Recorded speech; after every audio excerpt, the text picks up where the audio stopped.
صاحب وزیر اعلیٰ خیبر پختونخوا علی من گنڈا پور وہ صوبہ جو دہشت گردی سے بدترین طریقے سے متاثر ہوا، بلوچستان متاثر ہوتا ہے، لیکن وہ ہم نے حالیہ کچھ دنوں میں ان کے کچھ ایسے بیانات سنے جو کہ ناقابل یقین تھے کہ علی من گنڈا پور جو کہ وزیر اعلیٰ کے منصب پر فائز ہیں وہ یہ بیانات دے رہے ہیں۔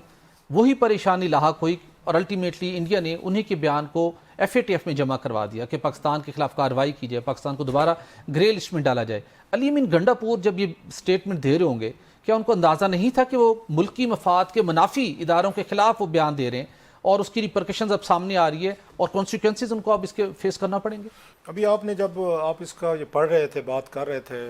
اور تو میرے ذہن میں وہی بات آ رہی تھی جو آپ نے بھی کی کہ اگر عمران خان صاحب IMF کو لیٹر لکھ سکتے ہیں اور پھر کہ پاکستان کو قرضہ نہ دیں، لون نہ دیں، وٹ ایور، کیونکہ یہاں پہ ہمارے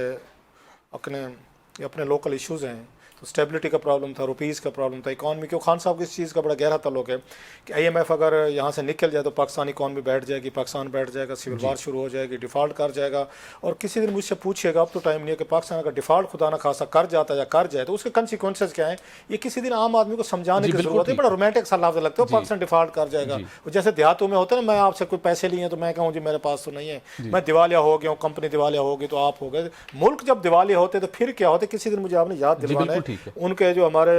بہت سارے تفصیل سے بات ایک ہے نا رومانٹک،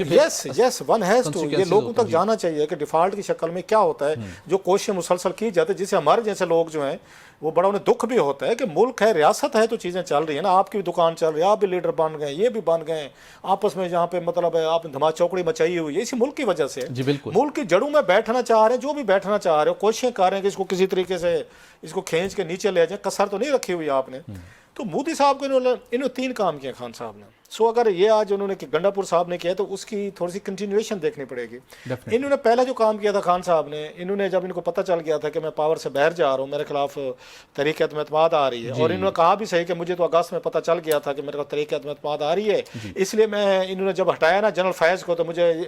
یہ کنفرم ہو گیا تھا کہ اس کا مطلب ہے ان کا پلان پکا ہے، اور انہوں نے جنرل فیض کو روکنے کی کوشش کی تھی جس سے پھٹا ہوا تھا، اور پھر میں نے بچھانے شروع کر دی جناب۔ انہوں نے پھر ان کو جب پکا ہو گیا کہ میں باہر جا رہا ہوں تو انہوں نے IMF کی ڈیل ختم کر دی تھی جنوری فروری میں، جی بالکل آپ کو یاد ہو، بالکل اس روپیز جو ہے 155 روپے تھا اور یہ 160 کے قریب تھا۔ اس وقت شوکت ترین صاحب یہ کہتے ہوتے تھے کہ پاکستانی اس کی روپیز کی جو اصل قیمت ہے نا وہ 155 یا 52 روپے ہے اوریجنل۔ انہوں نے کیا کیا، انہوں نے IMF کے ساتھ جو ڈیل ہو رہی تھی، پیسہ روپیز اس سے سٹیبلائز ہوا تھا۔ انہوں نے جب IMF کو ان کو یہ پتا تھا کہ ہم اگر IMF کی ڈیل سے نکلیں گے نا تو روپیز بالکل انویسٹر بھاگ جائے گا، وہ اپنی ہارڈ منی واپس لے جائے گا، جو لون ہمیں مل رہے ہیں وہ ختم ہو جائیں گے، اور روپیز پہ دباؤ بڑھے گا اور پاکستان روپیز اوپر جائے گا، اکانومی کے لیے پرابلم پیدا ہو جائیں گے۔ اور جو نئے حکمران آئیں گے نا، جو اس نے کہا تھا شیخ صاحب نے، جو کل وہ رو رہے تھے، اللہ ان پہ رحم کرے جی، میرے بھتیجوں کو 20 سال دے دے گے، جو کہتے تھے جلا دوں گا، آگ لگا دوں گا، کسی کو نہیں چھوڑوں گا، یاد ہے آپ کو؟ جی بالکل ایسا، بڑا افسوس بھی ہوا کہ اس طرح نہیں ہونی چاہیے، اور غریبوں کو، بچوں کو بھی پرووک کرتے تھے کہ آپ بھی یہی کام کریں، جلا دیں۔ جب انہوں نے خود کہا تھا پارلیمنٹ کو آگ لگا دوں گا، جلا دوں گا، تباہ برباد کر دوں گا، انہوں نے کہا تھا، انہوں نے عمران خان صاحب برودی سرنگیں بچھا کے آئے ہیں پاور سے باہر۔ وہ برودی سرنگیں کیا تھی؟ پاکستانی قوم نے کبھی پوچھا ہے ان سے؟ وہ برودی سرنگ یہ تھی کہ انہوں نے جو اس پہ سبسڈی دی ایل پہ 150 سے 140 کی IMF کے ساتھ طے کیا تھا نہیں دیں گے، وہ لمبی کہانی ہے جس میں بہت سے لوگ تو خوش ہوتے ہیں کہ ہمیں 140 روپے پیٹرول ملا تھا، آپ کو کیا تکلیف تھی، خان کا دور اچھا تھا، لیکن وہ یہ نہیں بتاتے کہ یہ سبسڈی جو ہے صرف ان کو نہیں مل رہی تھی، یہاں پہ آپ کے ہزاروں جو گاڑیاں ہیں یا سینکڑوں ہیں ان کے ڈپلومیٹس کی، ان کو بھی مل رہی تھی، ان کو بھی سستا ڈیزل پیٹرول دے رہے تھے پاکستانی عوام کے پیسوں سے۔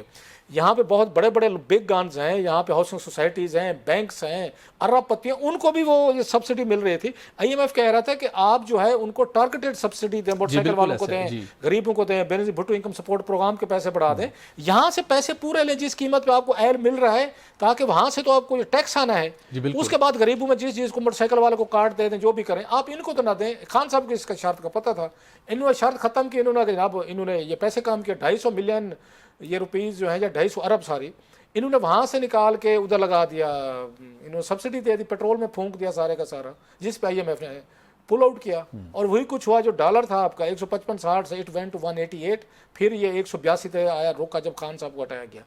اب ان کو پتہ چل گیا کہ نئی حکومت آ رہی، ان سے چیزیں نہیں سنبھلیں گی، روپیز اوپر مطلب نیچے آیا، ڈالر اوپر گیا، مہنگائی بڑھنی تھی، جو پیٹرول آپ کو 152-55 پہ ریٹ پہ ڈالر پہ مل رہا تھا، 180-82، پھر 200، پھر 220، 280، 320،